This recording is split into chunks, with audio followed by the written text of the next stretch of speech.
అందరికీ శనార్థులు మంచిగున్నారుల్లా. నేను వచ్చేసిన ఇయాల చూద్దాం మస్తు మస్తు వార్తలు పట్టుకొచ్చిన. ఇంకెందుకు అవసరం, మొదలు పెద్ద వార్తలు చూద్దాం పారి. కవిత బేలు మీద రేవంత్ సారు మాటలు, సుప్రీంకోర్టులు పెట్టిండ్రు సురుకులు. చెరువు భూమని తెలియదట తిరుపతి రెడ్డి సారుకు. అయ్యో అడిగితే అయిపోవు కదా తమ్ములను. అందరికి ఇండ్లు ఇస్తామన్నారు సర్కారోళ్ళు, కూలగొడుతున్నారు పేదోళ్ళ ఇండ్లు. సీఎం మంత్రుల తమ్ములకు కాన్వాయ్లు, మస్తు బందోబస్తు పెడుతున్నారు పోలీసోళ్ళు. రాష్ట్రానికి సిరి పట్టుకొచ్చిండ్రు పుణ్యాత్ములు, ఆనకాలంలోనే నెర్రలు పెట్టినాయి శల్కలు. ఎన్ని మాటలు చెప్పాలి పోండ్రి, చెప్పి చెప్పి ఆశకొస్తున్నది. ఒకసారి కాకపోతే ఒకసారి అన్న మాట అయినాలి కదా. నేను చిన్నదాన్ని కావచ్చు, కానీ మంచి మాట చెప్పినప్పుడు జరంత మనసు పెట్టాలి కదా. గా పిల్ల చెప్తే నేనెందుకు ఇంటా అని ఇష్టం వచ్చినట్టు చేస్తే ఎట్లుంటది? ఇగో ఇట్లయితది. రేవంత్ సార్ నోరుకి మొక్కాలే పోండ్రి, ఏం మాట్లాడతాడో ఏమో. రాజకీయంలో చాలా మంది చాలా మాటలు మాట్లాడతారు, అందులో రేవంత్ సార్ ను మించిన వాళ్ళు ఉండరు. పెద్దంతరం చిన్నంతరం లేకుండా మస్తు మాట్లాడతాడు, కానీ కోర్టుల మీద మాట్లాడేటప్పుడన్నా జనంతా నోరు దగ్గర పెట్టుకోలే కదా. కానీ ఇష్టం వచ్చినట్టు మాట్లాడిండు. బీజేపీలకు కారు పార్టీలు ఓట్లేయించిండ్రు కాబట్టే కవితకు బెయిల్ వచ్చిందని మాట్లాడిండు, లేకపోతే ఇంత జల్దిన కోర్టు బెయిల్ ఎట్లిస్తుందని అడిగిండు.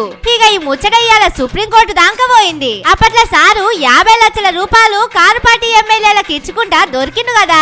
ఆ ముచ్చట మీద ఇయాల ఢిల్లీలో ఉన్న పెద్ద కోర్టుల వాదనలు నడిచినాయి. కానీ రేవంత్ సారు మాటలు జడ్జి సార్కు తెలిసే వరకు అసలు కేసు పక్కకు పెట్టి ఈ ముచ్చట మీదనే మాట్లాడిండ్రు. సీఎం కుర్చీలో కూర్చొని ఏం గలీజ్ మాటలు మాట్లాడుతున్నావని గట్టిగానే అరుచుకున్నారు. నువ్వు వచ్చి మాకు శుద్ధులు చెప్పొద్దని రేవంత్ సారు దుమ్ము దులిపినంత పని చేసిండ్రు.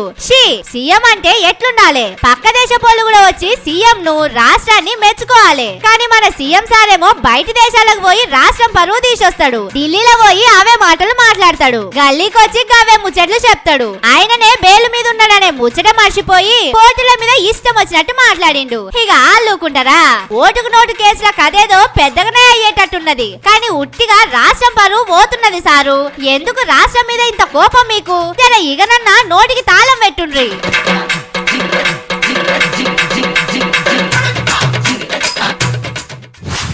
మీకు ఒక సీక్రెట్ చెప్తా. మీరందరూ చాక్లెట్లు మస్తు తింటారు కదా, కానీ అవి ఎట్లుంటాయో కూడా నాకు తెలియదు. అవి తీయగుంటాయని అసలే తెలియదు.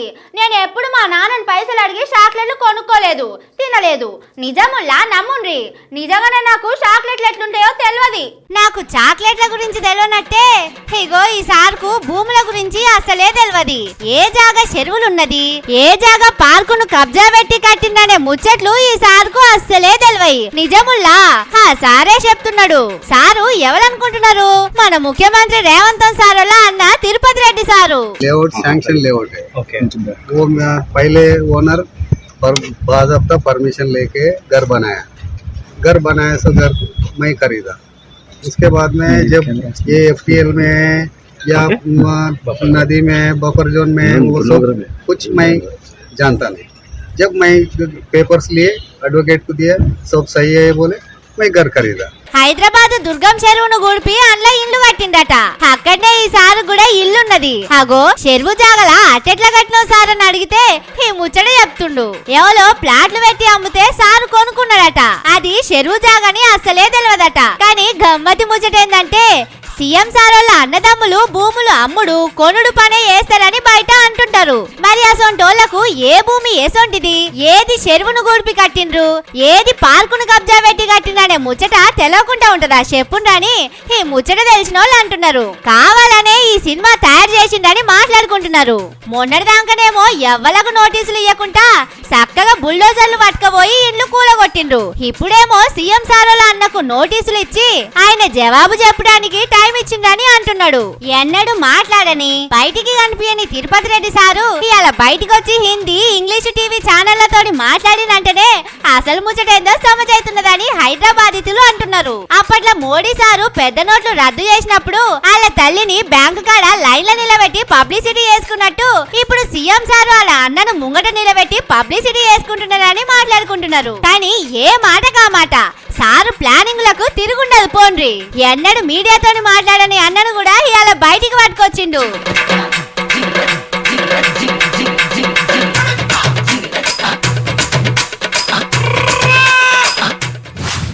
ఇంట్లో పిల్లలు ఆకలితో ఉంటే ఏ తల్లి కూడా చూసుకుంటూ ఊకోదు, ఏదో ఒకటి వండి పెడుతుంది, పిల్లల కడుపు నింపుతుంది. ఆమె కడుపు మార్చుకోనైనా సరే పిల్లల ఆకలి తీరుస్తుంది. కానీ చేతిలో అన్నం గిన్నె పెట్టి తినే మోపుకు కింద నూకేస్తుందా? నూకేది కదా. కానీ పాలమూరు కాడ అదే అయింది. ఈ ఇంటి దీపం అని ముద్దాడితే మూతి మీసాలు కాలినట్టే అయ్యిందట పాలమూరు కాడ. రేవంతన్ సార్ కు పేదోళ్ళంటే మస్తు ప్రేమ ఉంటది. వాళ్ళు తిప్పల పడితే సారుకు నోట్లకు 4 మెతుకులు కూడా పోవు. అసొంటి పేదలకు ఇండ్లు లేకపోతే సారు మనసు ఎంత బాధపడుతుందని కాంగ్రెస్ వాళ్ళు చెప్తుంటారు. సార్ కూడా అదే మాట చెప్పుకున్నాడు. ఇండ్లు లేని పేదోళ్ళు ఆ మాటలు వింటే 10 అంతరాల బంగుళా కట్టుకున్నంత సంబరం అవుతుంది. ఇల్లాలిని చూడు ఇల్లుని చూడు అన్నారు. ఇల్లాలి ముఖంలో సంతోషం ఉంటే ఆ ఇల్లు బాగున్నట్టే లెక్క. ఇందిరమ్మ ఇండ్లు తెలంగాణ రాష్ట్రంలో దాదాపుగా 4.5 లక్షల ఇండ్లు 22,500 కోట్ల రూపాయలతోని ఇందిరమ్మ ఇల్లు ఇవ్వాలి అన్న ఆలోచనతోని ఇంటాయన పేరు మీద కాదు ఆ ఆడబిడ్డల పేరు మీదనే ఇయ్యాలి అని చెప్పి. మీకు కూడా ఈ మాటలు విన్నాక నిజంగానే సారు ఇండ్లు కట్టిస్తాడు కావచ్చునని అనిపించింది కదా. కానీ అసలు కథ వేరేదున్నదుల్లా. ఇక చూడుండ్రి సారు ఇండ్ల కథ ఎట్లున్నదో. కట్టించుడు కాదు కూలగొడుతున్నారు. మహబూబ్ నగర్ లో ఉన్న ఆదర్శ నగర్ లా నడి రాత్రి వచ్చి దగ్గర 75 ఇండ్లు కూలగొట్టిపోయిండ్రట. అప్పట్లో కాంగ్రెస్ సర్కార్ వాళ్ళే మాకు ఈ భూములు ఇచ్చిర్రు. పైసా కూడబెట్టి 4 గోడలు పెట్టి రేకులు వేసుకున్నాం. ఇట్లా కూలగొడితే ఎక్కడికి పోవాలని అందరూ ఏడుస్తున్నారు. కాంగ్రెస్ వాళ్ళే భూములు ఇచ్చి ఇప్పుడు అదే కాంగ్రెస్ వాళ్ళు ఇండ్లు కూలగొడతారా? మా కాంగ్రెస్ అని తిరిగితే మాకే సున్నం పెట్టిండ్రని మస్తు కోపం చేస్తున్నారు. కాంగ్రెస్ లోనే తిరుగుతాడు ఎప్పుడు మా ఆయన. అదిగో అది చూసన్నా మీకు మా కాంగ్రెస్ అని తిరుగుతాడు. తన కాంగ్రెస్ ఏం పెట్టింది? ఇప్పుడు ఉండడానికి గూడు కూడా లేకుండా చేసింది. మేమేం ఎకరాలు కట్టుకున్నావా? సర్కారు భూముల్లా పెద్ద బంగుళాలు కట్టుకున్న వాళ్ళని ఇడిచిపెట్టి మా పేదోళ్ళ పొట్టేందుకు కొడుతున్నారని అక్కడున్నోళ్ళు మస్తు గరం అవుతున్నారు. ఓ దిక్కు ఇల్లు లేనోళ్లకు ఇండ్లు ఇస్తామని చెప్పుకుంటా ఉన్నోళ్ళ ఇళ్లను కూలగొట్టడేందని కోపానికి వస్తున్నారు. కానీ ఇందిరమ్మ ఇండ్లు ఇస్తాం, ఈ ఏడాది నియోజకవర్గానికి 3,500 ఇండ్లు కట్టిస్తామని పొడుగు మాటలు చెప్పిండ్రు సర్కారోళ్ళు. కానీ ఇప్పుడేమో ముఖ్యమంత్రి సారు సొంత జిల్లాలనే ఇట్లా పేదల ఇండ్లను పాడు చేసిండ్రని అంటున్నారు. రేవంతన్ సారు మాటలు నోట్ల బెల్లం పెట్టినట్టే ఉంటాయి గాని శాతలకు వచ్చే వరకే గొడ్డుకారం మూసినట్టు ఉంటాయని మాట్లాడుకుంటున్నారు.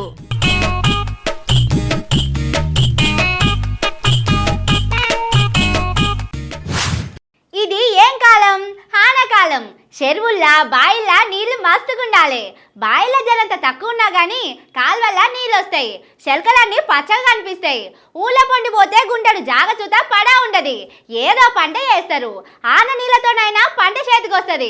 కానీ ఏమై పాడైందో ఎవల పాదం పుణ్యమో గాని ఎట్లా అవుతున్నదో చూడుండ్రి. పాపం శనిదేవుడు వచ్చి నెత్తిలో కూర్చున్నట్టే అవుతున్నదట రైతన్నలకు. పంటలేసేటప్పుడు పెట్టుబడి పైసలు ఇయ్యలే.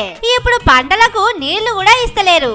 యాసంగిలో కూడా లేని కరువు ఆనకాలంలోనే వచ్చిందని కళ్ళల్లో నీళ్లు తీస్తున్నారు. ఇది జనగామ జిల్లా పాలకుర్తి. రైతులందరూ వరి నాట్లేసిండ్రు. కానీ నీళ్ళైతే వస్తలేవట. ఆనలు చక్కగా లేక బాయిలల్లో నీళ్లు లేవు. కాలువల్లో కూడా నీళ్లు ఇస్తలేరు సర్కారోళ్ళు. దీంతోని వరి పొలాలు మొత్తం ఇగో ఇట్లా నెర్రలిచ్చినాయి. ఆనాకాలం అయిపోతున్నా గానీ నీళ్లు లేక తిప్పలు పడుతున్నారు రైతన్నలు. అప్పట్లా ఎస్ఆర్ఏసీ కాల్వల్ల నీళ్ళిచ్చేటోళ్ళట.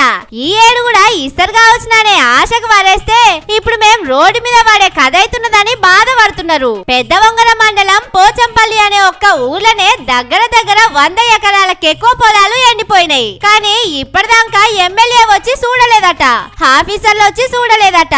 మేం రైతులను రాజును చేస్తాం, రైతులకు మా లెక్క ఎవ్వరు మంచి చేయరని చెప్పుకునే సర్కారోళ్ళు మమ్మల్ని ఈ తీర్ల గోస పెడుతున్నారని వ్యవసాయం చేసేటోళ్ళు అంటున్నారు. చాలా ఊర్లల్లా ఇదే గోస అవుతున్నది. కానీ సర్కారోళ్ళను ఏమంటారు చెప్పుండ్రి? మంత్రులు వ్యవసాయ ఆఫీసర్లందరూ రైతులందరికీ లోన్లు మాఫీ చేసే పనిలా మస్తు బిజీగా ఉన్నారు. ఈడికే అందరి లోన్లు మాఫీ చేసిండట. ఇప్పుడు ఆ లెక్కలు రాసుకునే పనిలా బిజీ అయినట్టున్నారు. ఆ పని అయిపోయినాక కింద వచ్చి మీ నీళ్ళ సంగతి చూసారు కావచ్చు తీయండి.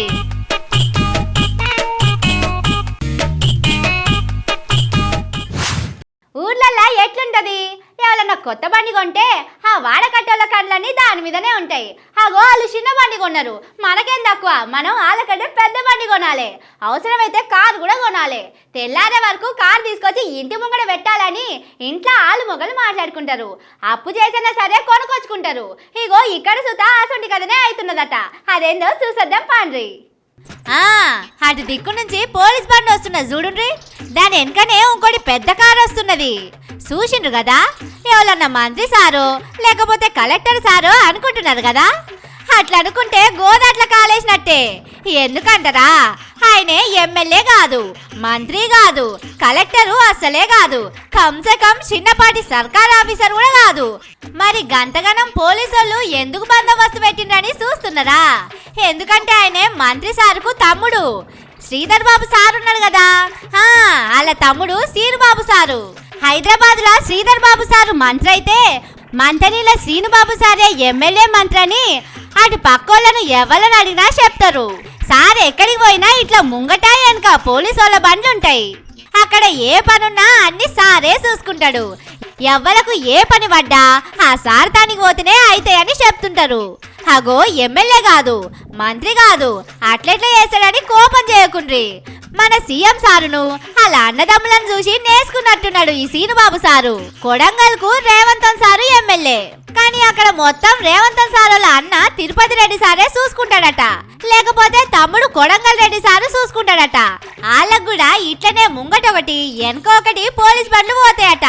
మరి సీఎం సారుల అన్నదమ్ములకే సెక్యూరిటీ పెట్టుకున్నప్పుడు నా తమ్ముడికి ఎందుకు పెట్టుకోవద్దని అనుకున్నట్టున్నాడు శ్రీధర్ బాబు సారు. కానీ మంచిగున్నది సారు, మేమేమో మీకు ఓట్లేసి గెలిపిస్తాం, మీరేమో ఇంకొకళ్ళని పట్టుకొచ్చి ఊరు అప్పచెప్పి పోతారు. మళ్ళీ ఓట్లు వచ్చేదాకా మీరు ఊరు దిక్కురారు. ఇంత దానికి మేము మీకెందుకు ఓట్లేయాలి? మీ తమ్ముళ్లను, అన్నలను, లేకపోతే మీ ఇంట్లో పనులను ఓట్లలో పెడితే అయిపోతుంది కదా అని పబ్లిక్ మాట్లాడుకుంటున్నారు.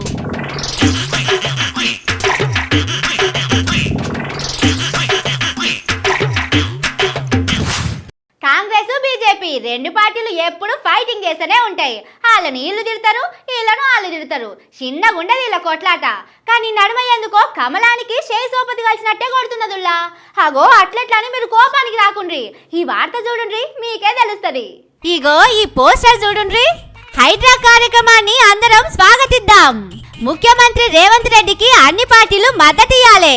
అపర భగీరథుడు చెరువులు కుంటలను కాపాడుతున్న రేవంత్ రెడ్డికి అండగా ఉందాం అని సిద్దిపేట జిల్లాలో ఫ్లెక్సీ పెట్టిండ్రు. అంత మంచిగానే ఉన్నది కానీ ఈ ఫ్లెక్సీ పెట్టిన మెడలున్న కండువా చూడుండ్రి, బీజేపీ కండువా. ఇటేమో రేవంత్ సార్ బొమ్మున్నది. ఓ బీజేపీ లీడరు ఈ ఫ్లెక్సీ పెట్టించిండు. పొద్దడి సంధి మాపడి దాకా తన్నుకునే పార్టీలు ఎప్పుడు కలిసిపోయినాయని అందరూ పరేషాన్ అవుతున్నారు. హైడ్రా మంచిగున్నదని మాట్లాడుతున్నారు. సర్కారు భూములు కబ్జా పెట్టి కట్టిన బంగుళాలు బరాబర్ కూలగొట్టాలి. కానీ ఈ బీజేపీ మాటలు చూస్తుంటేనే జరంత డౌట్ కొడుతున్నది. మంచి చేసినా తప్పే అని చెప్పేటోళ్ళు ఇప్పుడు అంతగానం హైడ్రాను ఎందుకు నెత్తిలో పెట్టుకొని మోస్తున్నది అనేది తెలుస్తలేదు. కానీ ఈటల సార్ మాత్రం ఇంకో తొవ్వల పోతున్నాడు. మీరు వచ్చి ఈ హైడ్రా పేరిట డ్రామాలు చేసి పేదల గుడిసెలను, పేదల ఇళ్లను కూల్చేసే ప్రయత్నం చేస్తే ఖబర్దార్ అని చెప్పి ఇప్పటికే హెచ్చరిక చేసినాం. మేము పేదల జోలికి పోతలేము, పేదలకు సంబంధించిన ఒక గుడిసె కూడా పీకేస్తలేమని చెప్తారు. కానీ నోటీసులు ఎవరి కోసం ఇచ్చారు? అగో సర్కారోళ్ళు పేదోళ్ళ ఇల్లు కూలగొడుతున్నారని ఈటల సార్ అంటున్నాడు. మిగిలిన బీజేపీలేమో రేవంత్ సార్ను వెనకేసుకొస్తున్నారు. అంటే సాటుకు ఏందో కథ నడుస్తున్నట్టే కొడుతున్నదని బయట మాట్లాడుకుంటున్నారు. లేకపోతే కాంగ్రెస్ ను అంతగానం ఎందుకు మోస్తారని అంటున్నారు. మరి దీనికి జవాబు రేవంత్ సార్ అన్న చెప్పాలి, లేకపోతే బీజేపీ చెప్పాలి. కానీ రేవంత్ సారు ఎంత మంచోడు కాకపోతే బీజేపీ వాళ్ళు కూడా శబాష్ అంటారు. చెప్పుండ్రి, మొన్న మోడీ సారు శబాష్ అని పోయిండు. ఇప్పుడు రాష్ట్రంలో ఉన్న బీజేపీ వాళ్ళందరూ అంటున్నారు. మరి రేపు ఇంకెవరు శబాష్ అంటారో చూడాలి.